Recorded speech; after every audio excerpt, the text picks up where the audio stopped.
A Maya stoneworker etches elaborate rows of characters onto a stela, a tall stone brought in from far away that's now standing straight up in the middle of the city.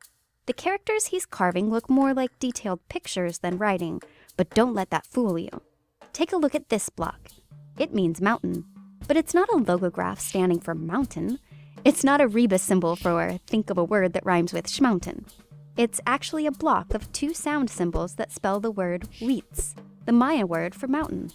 That's great for climbers, but chocolate lovers may instead prefer to sample these three symbols that together spell the word cacao, cocoa. There's a nifty shortcut here. This bit doesn't even mean ka. It's actually a syllable multiplier, or iteration mark if you want the fancy name. Shh, I think you're being watched. Over there. In the jungle? Maybe not. Major moments in the history of writing. Both of these Maya glyphs combine syllable characters into blocks to write words. This is full-fledged sound writing. These aren't logographs that happen to be read as sounds. They are sounds. Sounds capable of writing any syllable in the language. In a full syllabary, like the classical Maya script, there are separate characters for just about every possible syllable in the language. No longer must you invent new word characters. You can make do with a much smaller set of syllable characters. Nice! But syllable writing comes with its own set of problems. Here's a glyph that's quite useful around these parts. Jaguar. The word is actually balam. But have you noticed something about the Mayan syllabary? Consonant plus vowel, consonant plus vowel, more consonants plus more vowels. All of these syllables end in vowels. How in the world are you supposed to write the lam in balam? Shifty, scripty syllabaries have grappled with this problem and settled on two solutions. 1. Leave out the final letter. Just ignore it. The term for this is underspelling because you're not fully spelling the word. And it's a good solution because, ignoring your problems makes them go away. Option 2.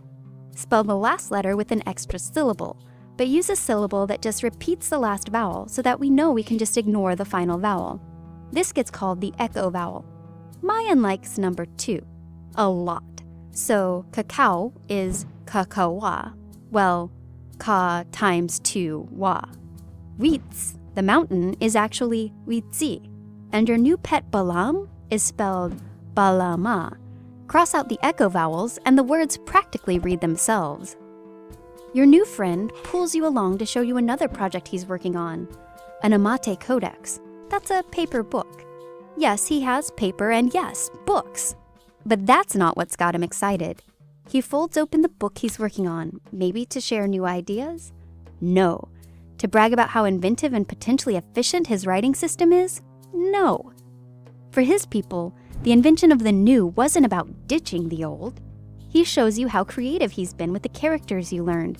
He shows you a mountain and calls it wheats, and then a jaguar and calls it balam.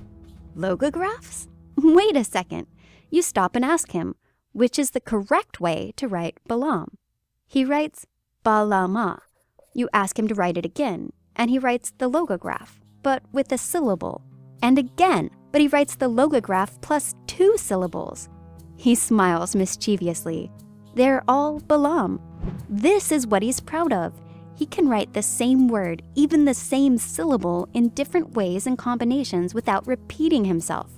Creative. But his use of logographs plus syllables recalls the tension between sound writing and meaning writing. Meaningful determinatives helped us choose the right pronunciation for our rebus character, and Mayan logographs can still do that. But the helping hand goes both ways. The syllabary can also clarify the sounds you should make when you read a logograph. Here's the character jaguar, but add a couple extra syllable hints and you make it clear that we're meant to read this glyph as balama, minus the echo vowel, so balam. These are phonetic complements, pronunciation clues sitting comfortably alongside logographs. If that's all too complex, just remember that you can write everything in syllables. But before you have time to settle into this land of balam and cacao to practice those syllables, a sandy wind starts